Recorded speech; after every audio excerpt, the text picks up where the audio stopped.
Hi guys! Welcome to my vlog. So for today's video entitled The Story of Stuff, I will be discussing to you my chosen product and the product life cycle of it, from production and to the disposal of my chosen product. But first, let me introduce to you my chosen product. My chosen product is plastic bottles.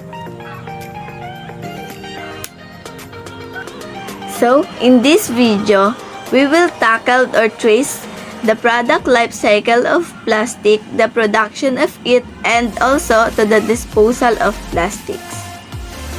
Lastly, in this video, we will identify the positive effects of plastic bottles as well as the limits and issues of it and how it will impact our environment, people, and our economy. This is the story of 3 plastic bottles, empty and discarded. Their journeys are about to diverge with outcomes that impacts nothing less than a fate of the earth. But they work always this way. To understand where these bottles end up, we must explore their origins. The heroes of our story were conceived in this oil refinery. The plastic in their bodies was formed by chemically bonding oil and gas together to make monomers. In this term, these monomers were bonded into a long polymer chains to make plastic. In the form of millions of pallets, those were melted at many manufacturing plants and reformed in molds to create a resilient material that makes up the triplet's body. Machines filled the bottle with sweet, bowly liquid, and they were wrapped, shipped, bought, opened, consumed, and unceremoniously discarded, and now they lie posed at the edge of the unknown. Bottled one like hundreds of millions of tons of its plastic bread and ends up in a land of huge dump expand each day as more trash comes in and continues to take up space.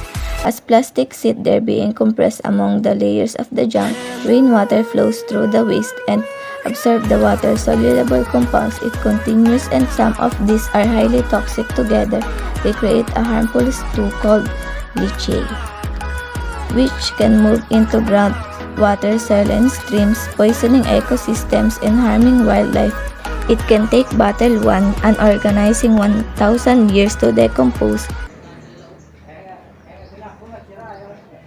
Bottle 2's journey is stranger but unfortunately nor happier. He floats to a trickle that reaches a stream that flows into a river, and a river that reaches the ocean. After a month lost at sea, he is slowly drawn in a massive vortex where trash accumulates, a place known as the Great Pacific Garbage Patch. Here are the ocean's currents attract millions of pieces of plastic debris. This is one of the plastic-filled gyres in the world seas places, where the pollutants turn the water into a cloudy plastic soup. Some animals, like seabirds, get entangled in mess. They and others mistake the brightly colored plastic bits for food. Plastic makes them feel full when they're not, so they starve to death and pass the toxins of the plastic of the food chain. Example, it's an valianter fish.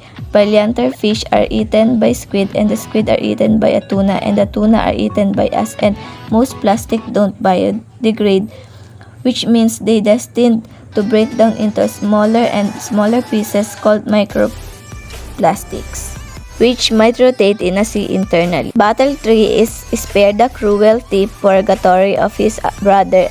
A truck brings him to a plant where he is and companions are squeezed flat and compressed into a block. Okay, this sounds pretty bad too, but hang in there. It gets better. The blocks are shredded into tiny pieces which are washed and melted, so they become the raw material that can be used again. So that's the end of our video. Thanks for watching.